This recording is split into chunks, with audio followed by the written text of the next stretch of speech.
universitaires. Merci Jean-Baptiste.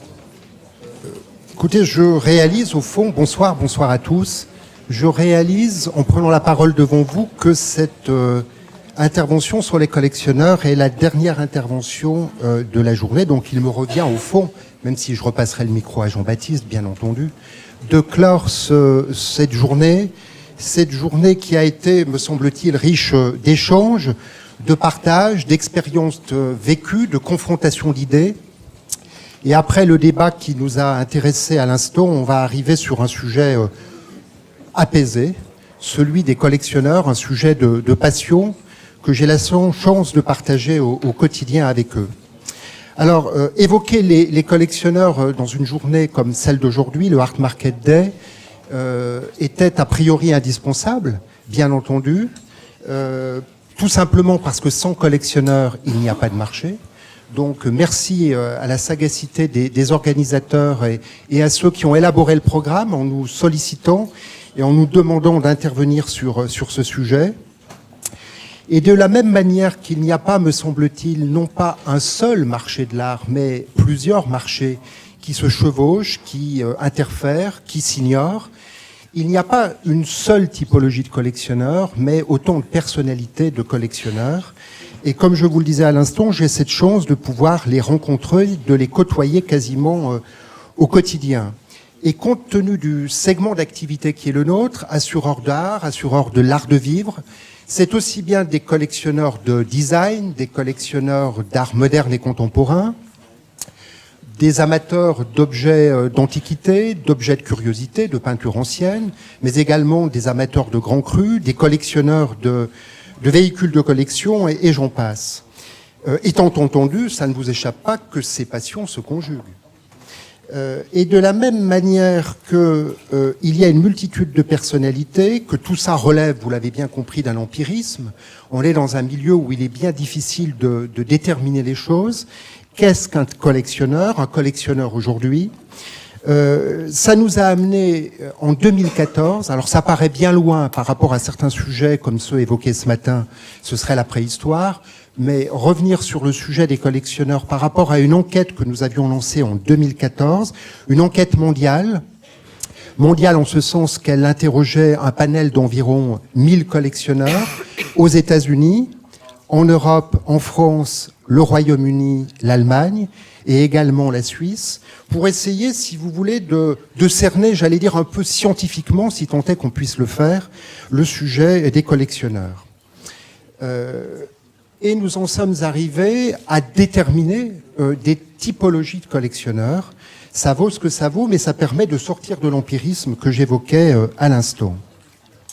Parce que, bien entendu, les collectionneurs que je rencontre, la plupart du temps, à un moment ou à un autre de la conversation, j'allais dire, avec certains d'entre eux, si j'ai le malheur d'évoquer le nom de collectionneur, prononcer le mot de collection, 2 fois sur 3, on me dit « Mais vous savez, monsieur, je ne suis qu'un modeste amateur ».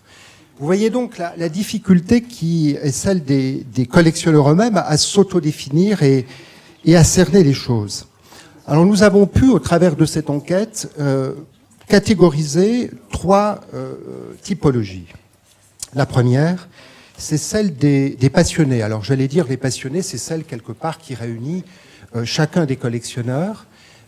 J'allais dire c'est un peu le stéréotype, l'archétype du collectionneur.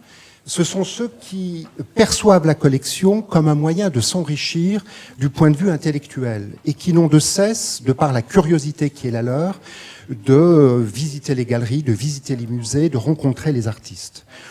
Ce sont des gens qui collectionnent essentiellement des œuvres d'art moderne et contemporain au travers de l'enquête qui a été menée et qui trouvent leurs œuvres de manière assez classique dans les galeries et qui, au travers de l'entregent qui est le leur, au travers du réseau qu'ils ont constitué, ont la capacité de rencontrer les artistes, c'est-à-dire d'être au plus près de la collection, au plus près de la création plutôt. Et bien entendu, ça ne vous étonnera pas, ce sont également des collectionneurs qui prêtent très volontiers leurs œuvres, que ce soit aux institutions muséales et que ce soit éventuellement aux galeries qui organisent désormais des expositions temporaires thématiques avec des commissaires extérieurs. Ensuite, il y a les traditionalistes. Alors les traditionalistes, c'est en quelque sorte ceux qui sont collectionneurs sans le savoir, ou en tout cas, je veux dire par là que leur passion, leur éducation, leur culture est pétrie d'objets d'art, c'est-à-dire qu'ils ont, au fond, été élevés entourés d'objets d'art et ils continuent, si vous voulez, dans leur mode de vie, de vouloir perpétuer cette tradition. C'est une façon d'aller au-devant, si vous voulez, d'une construction, d'une consolidation d'une culture. C'est l'idée, comme je vous le disais à l'instant, de vivre entouré d'objets. C'est quelque chose qui pour eux est essentiel, puisqu'ils l'ont vécu depuis leur plus tendre enfance. Et bien entendu, la collection est constituée de manière différente, puisqu'ils ont eux-mêmes hérité d'objets d'art, de collections. Donc on est plutôt sur des collections classiques, on va dire d'objets d'art, d'objets de vitrine, de tableaux anciens, mais avec des collections qui évoluent avec le temps, avec l'histoire du goût qui, évidemment, fait son chemin. Et donc, ce sont des collectionneurs qui vont plutôt acheter dans des grands salons, dans des grandes galeries, qui ne s'empêcheront pas d'acheter sur le net s'ils voient l'œuvre qu'ils veulent pour leur collection. Et ce sont des collectionneurs, bien entendu, inutile de le dire, qui sont particulièrement avisés. Ce sont des gens, par exemple, avec lesquels j'apprends beaucoup à chacun des rendez-vous, à chacune des rencontres. C'est une façon de partager leurs connaissances. Ce sont des gens expérimentés. Et bien entendu, ce sont des gens particulièrement discrets. Ce sont ceux que vous distinguez dans les expositions temporaires avec la seule mention collection particulière, sans que leur nom ne veuille apparaître. La troisième et si j'ose dire, dernière catégorie, c'est celle des investisseurs. Alors ce sont ceux, au fond, qu'on regarde parfois, j'allais dire à tort, je me surprends moi-même, mais qu'on regarde un peu de travers. Alors que ce sont des gens qui ont une double passion. Elle est très simple. Ce sont des gens qui ont une passion pour la finance, ce sont des gens qui ont une volonté de diversifier leurs actifs. Ce sont des gens qui voient la collection comme une façon de, non pas d'être un jeu, mais une façon de spéculer sur les valeurs, avec bien entendu un objectif de croissance de leurs valeurs, mais c'est aussi ce jeu et cette façon de côtoyer un milieu, et bien entendu, dit-on, d'afficher un statut social. Moi, j'ai un point de vue un peu différent là-dessus, parce que tout ça relève d'enquête et donc est structuré, mais il y a aussi, comme je vous le disais, l'empirisme et le vécu. Le statut social, de toutes les façons, à partir du moment où vous considérez comme collectionneur, c'est que déjà, du point de vue du statut social, vous vous déterminez. Toujours est-il que ce sont des collectionneurs qui, de point de vue de leur mode d'acquisition, vont plutôt aller acheter des œuvres dans les ventes aux enchères, au travers du net, considérant parfois à tort peut-être qu'ils vont pouvoir réaliser de meilleures affaires en achetant en salle de vente. Étant entendu que voilà donc des... non, c'est trop tôt pour vous dire merci. Tout ça pour vous dire que ces catégories, en même temps, il faut surtout voir les choses comme des collectionneurs véritablement passionnés, parce qu'il y a effectivement une quatrième et dernière catégorie qui est celle des collectionneurs hybrides, mais qui réunit en quelque sorte un peu les différentes catégories, chaque collectionneur ayant son tempérament, sa personnalité, sa vision des choses.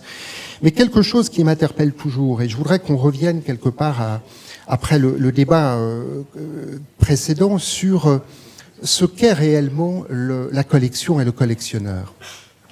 On nous parle souvent, vous-même, moi-même, avons l'opportunité très fréquente, à la faveur des grandes saisons de vente aux enchères, que ce soit à Paris, à Londres, à New York, on évoque les prix colossaux de certains résultats de vente, on apprend des chiffres de vente de gré à gré, on se demande bien pourquoi, puisqu'elles devraient être confidentielles.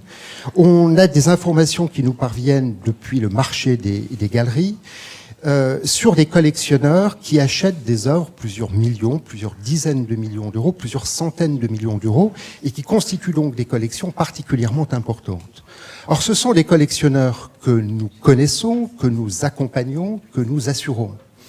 Mais j'ai souvent pensé que c'est un peu l'arbre qui cache la forêt, c'est-à-dire pour des collectionneurs dont on nous parle dans les médias et en fait qui font fantasmer beaucoup. On oublie la multitude, les milliers et les milliers de collectionneurs, tout aussi passionnés, qui sont des collectionneurs qui, avec des moyens relativement limités, mais très déterminés, constituent une collection. Alors par rapport à la question de l'assurance, on voit aussi une évolution des mentalités. Vous avez entendu ces chiffres, vous les avez lus. On nous dit, on sait à peu près que 15 à 20% des collections sont assurées ou seraient assurées. Ce qui revient à dire, et là le chiffre est beaucoup plus fort, que 80 à 85% des collections ne le sont pas. Ou, permettez-moi de le dire, le sont mal assurées. Ce qui veut dire que, du point de vue des mentalités, je vous disais tout à l'heure que les choses évoluaient par rapport aux débats qui ont eu lieu ce matin, par rapport au blockchain, par rapport à la façon de gérer sa collection. Alors non pas que je remette en cause les chiffres que je viens d'évoquer, mais on voit des mentalités qui évoluent, notamment chez les jeunes collectionneurs. C'est un sujet qui nous tient à cœur. On a accompagné une table ronde qui a eu beaucoup de succès au mois de janvier, qui s'est tenue au siège d'AXA avenue Matignon et qui a permis en quelque sorte d'y voir un peu plus clair et surtout de voir à quel point les jeunes collectionneurs sont déterminés. Ce sont déterminés par rapport à leurs questions d'achat, par rapport à leur budget, déterminés par rapport à leurs questions qui nous intéressent bien entendu d'assurance. Pour eux, l'assurance doit être un geste simple, transparent, c'est quelque chose avec un juste prix. C'est-à-dire que, et je m'en étale moi-même, que les trois idées reçues de l'assurance, qu'on voulait évoquer avec de jeunes collectionneurs, alors il y a beaucoup de chemin à faire, mais à plusieurs reprises, je m'en suis moi-même surpris, la question de la fiscalité, ils vous regardent en vous disant, mais enfin, tout le monde sait que depuis 2004, il n'y a plus d'obligation de déclaration des compagnies d'assurance aux autorités fiscales. Je leur dis très bien, vous devriez faire un peu de prosélytisme.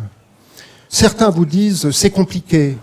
Un certain nombre de collectionneurs vous disent compliqué, c'est un haussement d'épaule en vous disant compliqué pour qui, pourquoi. Absolument un argument qui ne tient pas. Et puis bien entendu, le dernier argument, c'est celui du coût. Alors je ne voudrais pas rentrer et tout à coup faire du prosélytisme, quoique. Mais on a beaucoup de collectionneurs qui ont des collections entre 80, 100, 150, jusqu'à 400, 500 000 euros. Et pour 500 000 euros de capitaux assurés, on a une prime d'assurance qui est particulièrement faible, qui est de 1 000 euros. Ce qui veut donc dire que les collectionneurs, le temps passant, je pense, par rapport aux jeunes collectionneurs, pas seulement les jeunes, mais les mentalités évoluent, il y a des prises de conscience, il y a effectivement beaucoup de choses qui sont dites, répétées sur les réseaux, dans les journaux. Je voudrais par exemple vous faire part d'une anecdote qui est quand même très intéressante. Alors là, pour le coup, avec un collectionneur qui est plutôt dans la catégorie des grands collectionneurs, puisque c'est quelqu'un qui a une collection d'environ 12-13 millions d'euros, et qui, lors d'un rendez-vous, me dit, après une demi-heure de rendez-vous, très sympathique, une très très belle collection d'œuvres de l'après-guerre, avec de l'école de Paris, de l'école de Londres, avec de très grands noms, enfin, une chose très diversifiée, avec quelqu'un qui était particulièrement passionnant. Et la personne de me dire, mais monsieur, vous savez, vous avez beaucoup de chance de me rencontrer. Alors je me pose la question intérieurement, et il voit rapidement que je ne saisis pas véritablement ce qu'il est en train de me dire. Il me dit, eh bien monsieur, vous avez de la chance de me rencontrer, tout simplement parce que il y a quelques années, une grande partie de ma collection, ce que vous en voyez aujourd'hui, c'est simplement une petite partie, parce que ce que j'avais mis en stockage dans un lieu de stockage à Londres est parti en fumée. Alors, il n'y avait pas d'amertume chez lui, mais c'était simplement, en fait, quelqu'un qui revenait sur un passé, brièvement, mais pour me dire, vous voyez, je n'ai pas eu la sagacité, la présence d'esprit de faire la démarche, je la fais aujourd'hui, vous avez donc beaucoup de chance de me rencontrer. Ce qui veut donc dire que beaucoup de gens, chacun de nous, met le nez dans ses relevés bancaires et jamais assez dans son contrat d'assurance, ce qu'il faut faire.